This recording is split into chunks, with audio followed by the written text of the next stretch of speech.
Okay, તો આજે આપણે કેમિસ્ટ્રી ચેપ્ટર 12 ચેપ્ટર 10માં એક અગત્યનો ટોપિક છે, એનું નામ છે એસેન પ્રક્રિયા. પરીક્ષા નજીક છે અને મોટાભાગના વિદ્યાર્થીઓને આમાં બહુ તકલીફ પડે છે. હેલો આલ્કેનનો આ એક ટોપિક છે, એટલે મારી રીતે સરળતાથી તમને યુઝફુલ થાય એવી રીતે હું સમજાવવાની ટ્રાય કરું છું. તો સૌથી પહેલાં તો એસેન પ્રક્રિયા માટે એનું આપણે ફૂલ ફોર્મ જોઈએ. તો એનું ફૂલ ફોર્મ છે ન્યુક્લિયોફિલિક સબસ્ટિટ્યુશન. એટલે એને ગુજરાતીમાં આપણે કહેવું હોય તો કેન્દ્ર અનુરાગી વિસ્થાપન પ્રક્રિયા, એવું આખું એનું નામ છે. કેન્દ્ર અનુરાગી વિસ્થાપન પ્રક્રિયા એટલે કેન્દ્ર અનુરાગી એટલે જે પ્રક્રિયક કેન્દ્ર અનુરાગી હોય. હવે કયો પ્રક્રિયક કેન્દ્ર અનુરાગી હોય? તો જે પોતે ઋણ વિદ્યુત ભારિત હોય અથવા તો લોન પેર છે એ ધરાવતો હોય, બરાબર. કાં તો ઋણ વિદ્યુત ભારિત હોય કાં તો અબંધકારક ઇલેક્ટ્રોન યુગ્મ ધરાવતો હોય. આ બંનેમાંથી કોઈ પણ એક જે હોય એને આપણે કેન્દ્રઅનુરાગી પ્રક્રિયક તરીકે ઓળખીએ છીએ. તો આપણે આમાં એક્ઝામ્પલ છે. તો આપણે સૌથી પહેલાં તો આપણે પ્રક્રિયા જોઈએ હેલો આલ્કેનની RX. હવે આપણે આને ખબર છે કે આ છે એ હેલો આલ્કેન છે. હવે હેલો આલ્કેનની રચના જોવી હોય તો આ જે એક્સ છે એ આલ્કાઇલ ધરાવતા કાર્બન સાથે જોડાયેલો હોય. પછી કાર્બન છે એ પ્રાથમિક પણ હોઈ શકે કે દ્વિતીયક પણ હોઈ શકે. પણ હવે આ બંનેમાં હેલોજનની વિદ્યુત ઋણતા વધારે હોય એટલે બંધના ઇલેક્ટ્રોન હેલોજન તરફ ખેંચાયેલા હોય. એટલે આ ભાઈ માઇનસ ડેલ્ટા હોય હેલોજન, અને કાર્બન છે આંશિક ધનભારિત હોય, બરાબર. તો આ બેઝિક વસ્તુ આપણને ખબર છે. ઓકે, એટલે આ પ્લસ ડેલ્ટા અને આ માઇનસ ડેલ્ટા. હવે આની સાથે કોઈ એવો પ્રક્રિયક જે આવે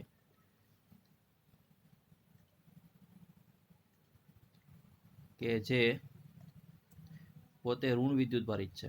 સપોઝ કે OH છે, પોતે -1 ચાર્જ ધરાવે છે.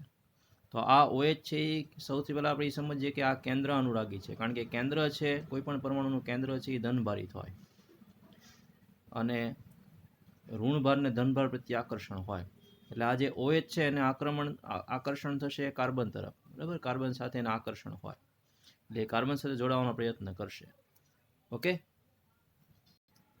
એટલે આવી પ્રક્રિયા પછી આપણે લઈએ તો OH અથવા તે OH ની બદલે આપણે એવું કહી શકીએ કે કેન્દ્રઅનુરાગી પ્રક્રિયક છે જેને આપણે અંગ્રેજીમાં ન્યુક્લિયોફાઇલ કહીએ. -1 ચાર્જ ધરાવે છે. એ જો જોડાય તો આ એક્સના સ્થાને NU આવી જશે, ન્યુક્લિયોફાઇલ. એટલે એમાંથી બનશે RNU, અને સાથે હેલોજન છે એ એક ઇલેક્ટ્રોન લઈને છૂટો પડશે, જે એ બીજો પણ એક કેન્દ્રઅનુરાગી પ્રક્રિયક આપણે કહી શકીએ,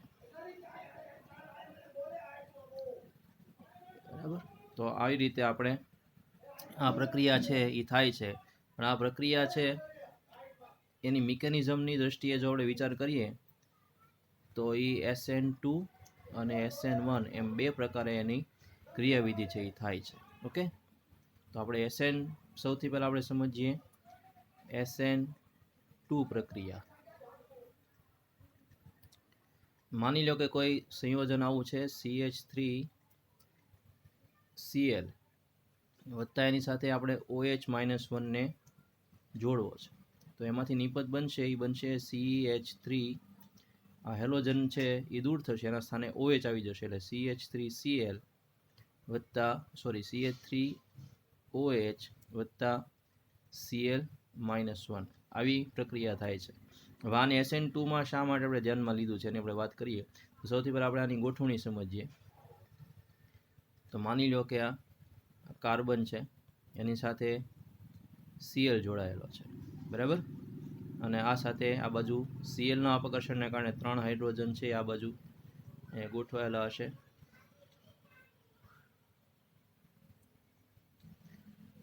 એમાં ક્લોરીન અને એક હાઇડ્રોજન એક સમતલમાં છે, આ સમતલની બહાર છે અને આ સમતલની અંદર છે, એવું આપણે કહી શકીએ. અને એની સાથે માની લો કે આ OH છે એ ઓલરેડી -1 ચાર્જ છે જોડાવા માટે પ્રક્રિયા કરે છે. હવે Cl છે આંશિક ઋણ વિદ્યુતભાર જશે કારણ કે Cl ની વિદ્યુત ઋણતા વધારે છે એટલે બંનેના ઇલેક્ટ્રોન ખેંચેલા હશે, બરાબર. અને કાર્બન છે એ પ્લસ ધન વિદ્યુતભાર ધરાવે છે. ઓકે, હવે આ જે OH ને જો જોડાવવું હશે તો OH જે Cl જે તરફ છે એ તરફ જોડાઈ શકશે નહીં કારણ કે અહીંયા પણ -4 છે, અહીંયા આંશિક ઋણ વિદ્યુતભાર છે એટલે સમાન વિદ્યુતભાર વચ્ચે અપાકર્ષણ થશે. એટલે OH ને જો જોડાવવું હશે તો Cl જે તરફ જોડાયેલો છે એની ઓપોઝિટ સાઈડથી, એટલે કે OH છે એ પાછળની બાજુએથી કાર્બન સાથે જોડાશે, બરાબર. એટલે એક મધ્યવર્તી રચના બનશે. અહીંયા Clના અપાકર્ષણના કારણે હાઇડ્રોજન આ બાજુ ગોઠવાયા હતા. હવે OH છે એ બેક સાઈડથી એટેક કરશે એટલે Cl સાથેનો જે બંધ છે એ તૂટવાની તૈયારીમાં હશે અને OH સાથેનો બંધ છે એ બનવાની તૈયારીમાં હશે. અને એ દરમિયાન હાઇડ્રોજન છે એ સમતલમાં આવી જશે, ત્રણેય હાઇડ્રોજન એક જ સમતલમાં આવી જશે. અને આ એક જે રચના બને છે એને આપણે કહીએ છીએ મધ્યવર્તી અવસ્થા અથવા સંક્રાંતિ અવસ્થા. હવે આ જે પરિસ્થિતિ છે એમાં કાર્બનનું સંકરણ છે sp3 માંથી બદલાઈને sp2 થઈ જશે, બરાબર. હવે આગળ વધીએ. અંતિમ તબક્કામાં આમ તો એક જ તબક્કામાં પ્રક્રિયા થાય છે એટલે પછી મધ્યવર્તી જે અવસ્થા છે એમાંથી તરત જ તે Cl-1 છૂટો પડશે. અહીંયા Cl-1 ને આપણે અહીંયા લખી દઈએ, Cl-1 છૂટો પડશે અને સાથે હવે આ Clના અપાકર્ષણને કારણે હાઇડ્રોજન આ બાજુ ગોઠવાયેલા હતા, OH ઓપોઝિટ સાઈડ છે એટલે OH ને આપણે આ બાજુ બતાવીએ, OH ને આપણે આ બાજુ બતાવીએ તો એના કારણે હાઇડ્રોજન છે એ ઓપોઝિટ સાઈડ છે એ જોડાશે. તો આ છે આપણી નિપજ છે, બરાબર.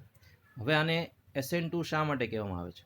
તો જો એનો આપણે વેગનો વિચાર કરીએ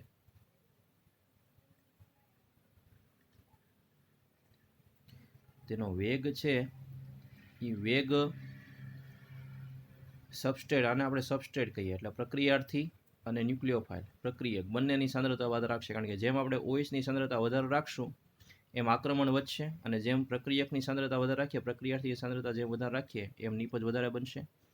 એટલે સબસ્ટ્રેટ અને ન્યુક્લિયોફાઇલ બંનેની સાંદ્રતા વધારે રાખે, બંનેની એક એક ઘાત છે એટલે જો આનો પ્રક્રિયાક્રમ જો લેવા જઈએ તો 1 + 1 એટલે 2 થશે. અને એટલા માટે આ દ્વિઆણવીય એટલે કે SN2 દ્વિઆણવીય કેન્દ્રળગી યોગશીલ પ્રક્રિયા વિસ્થાપન પ્રક્રિયા છે, દ્વિઆણવીય કેન્દ્રળગી વિસ્થાપન પ્રક્રિયા છે. બીજું કે તમે અહીંયા જોયું હશે કે પ્રક્રિયકમાં જે પરમાણુની ગોઠવણી છે એની કરતાં નિપજમાં જે ગોઠવણી છે એ ઓપોઝિટ થઈ જાય છે, તો આને કહેવાય ઇન્વર્ઝન, અથવા એને ગુજરાતીમાં આપણે કહેવું હોય તો એને કહેવાય વ્યુત્ક્રમણ. નિપજમાં વ્યુત્ક્રમણ છે જોવા મળે છે. તો આ છે આખી પ્રક્રિયા છે SN2 છે. ઓકે,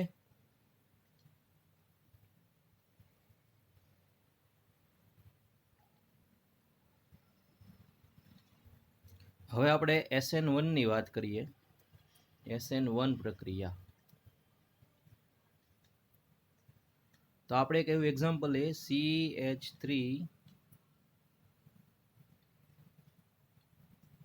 થ્રાઇસ CBr અને એની સાથે આપણે OH ને જોડી દઈએ અથવા OH-1 છે માની લો પ્રક્રિયા કરવા માટે આવે છે તો આમાં BH ના સ્થાને OH આવી જશે, Br ના સ્થાને OH આવશે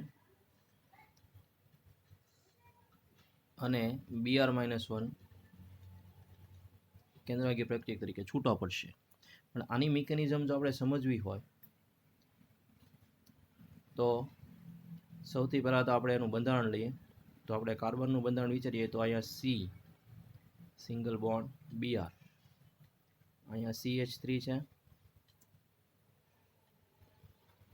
અહીંયા પણ CH3 છે અને અહીંયા પણ CH3 છે. આવી રચના છે અને એની સાથે માની લો OH ને જોડાવવું છે, બરાબર. હવે જો આપણે એના પરમાણુ દૃષ્ટિએ વિચાર કરીએ તો અહીંયા માની લો કે કાર્બન છે એની સાથે આ જોડાયેલો Br ની સાઇઝ છે જ મોટી હશે એની સાથે 3 કાર્બન, એની સાથે પાછા 3 નાનકડા એવા હાઇડ્રોજન.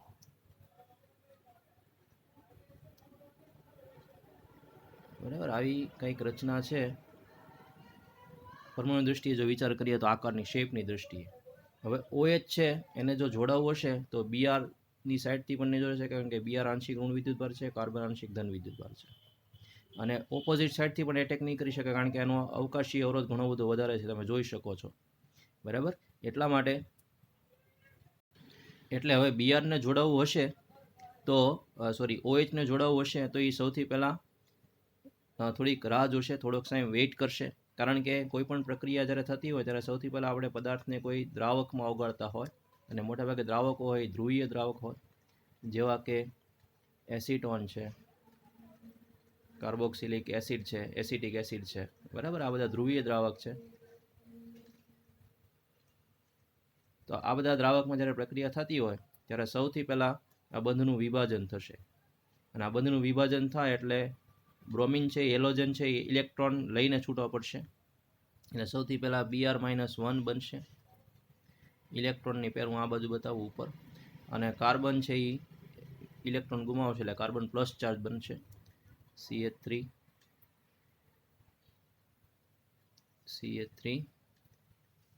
અને CH3. તો આ જે આખી રચના બની એને આપણે કહીએ છીએ કાર્બોકેટાયન. આ જે આખી રચના બની આપણે કહીએ છીએ કાર્બોકેટાયન. બરાબર, એટલે સ્ટેપ 1માં શું બને છે? સ્ટેપ 1 છે એમાં કાર્બોકેટાયન બને છે. કાર્બોકેટાયન કંઈક આવો પ્રકારનો છે, C પ્લસ ચાર્જ ધરાવે છે, CH3.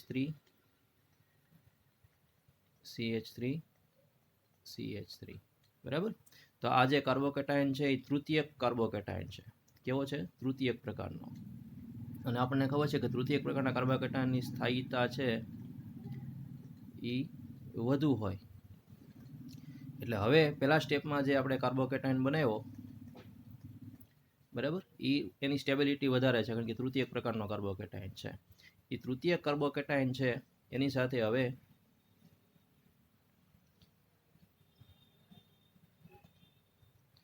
તૃતીયક કાર્બોકેટાયન છે એની સાથે હવે Br-1 છે, એ Br-1 જતો રહ્યો છે. એટલે હવે જે મિથાઇલ સમૂહ છે એ ત્રણે એક જ સમતલમાં આવશે, અને આ કાર્બનનું સંકરણ પણ sp2 થશે. બરાબર, હવે OH ને જો જોડાવવું હશે તો OH-1 છે એ આ બાજુથી પણ જોડાઈ શકશે અને ઓપોઝિટ સાઈડથી પણ જોડાઈ શકશે, બંને બાજુથી જોડાઈ શકશે. એટલે આને જો દર્શાવવું હોય તો આપણે આવી રીતે દર્શાવી શકીએ.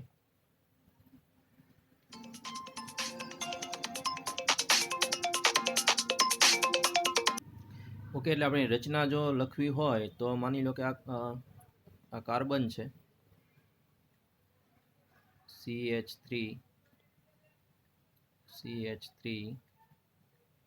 અને CH3 જે પ્લસ ચાર્જ ધરાવે છે.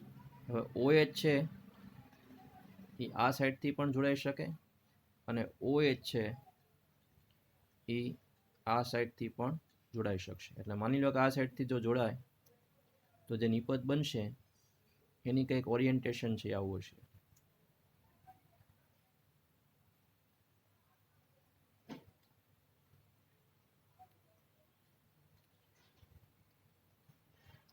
અને જો આ સાઈડથી જોડાય તો એનું ઓરિએન્ટેશન છે એ પ્રક્રિયક જેવું જ હશે.